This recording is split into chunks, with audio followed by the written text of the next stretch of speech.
سەختە، تاوان باری گرانە، بارکردنی لاستۆدا هەرزانە. کام سەرگەورە، کام مل بەرز و بڵندە، کام دەم و لێو مەست و پڕە لە خەندە. ئەتوانرێ بە یەک بزەی زەهراوی تیری توانج بەردیتانەی بۆ هاوی. وەک چۆن پوشێ بای تیژەی با بە پەلە، بەو شێوەیە ناوبانگ بخەیتە مەلە. یا توانی سەر لە سەرین بسێنی، تۆوی نەفرەت بێزکردنەوە بچێنی.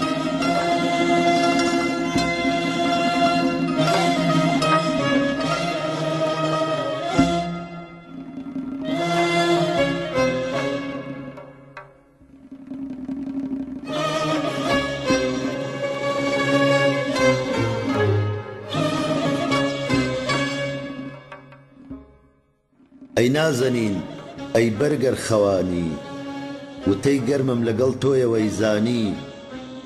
سەودا سەری ئەو گفتوگۆ دێرینەم، لە پسوتاوی ئەو یەکەم دەستگوشینەم.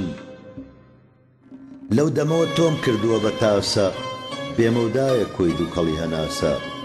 بێدوایی عاشق با سوور و سێر بێ، نایە لە بن ئەگەر چیدی بەکوێر بێ. ئیتر بۆچی ئەم دەیتە بەرتیغی دەم، هیچ ناترسی بتسووتێنێ هەناسەم.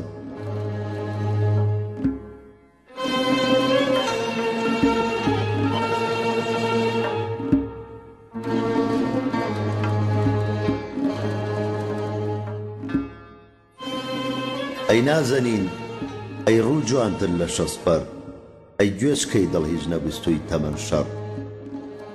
هێزگار سەیرە هەر وەک تەرازوو وایە، هەڵسەنگاندن لەلای ئام دنیایە. دنیا سەیرە و سەی شێواوە خۆی کێشان، قورس بۆ زەوی و سووکە چێ بۆ ئاسمان. زەر شیرە مارە هێنن بۆ بێرە، گا لە شۆخی و خاوەن خەرمان بۆ جێرە. گورگ پاسەوان شواندانی لە گۆڕ جێڕە، مر بۆ چەقەڵ مل درێژە پێقێڕە.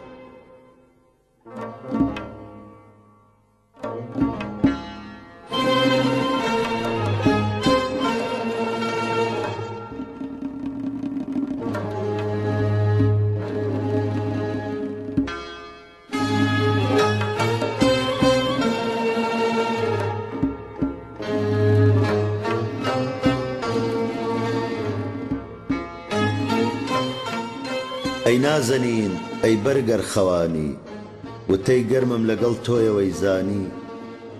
لەگەڵەوەی دڵپەرۆشی ڕووی ئاڵە، دەروون سەودای لوتکەی بەرز و خاڵخاڵە.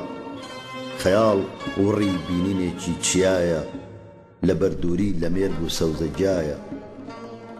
ڕەنگی گەڵای تێکەڵ بە شۆی نزاران، ئەکسیرێکە بۆ دڵی دەردەداران.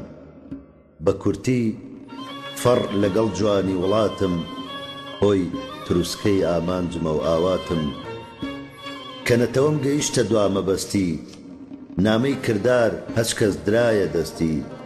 ئەو ساگەی لە خەبات و تێکۆشان، کە بۆ کوردە و بۆ ڕزگاری کوردستان.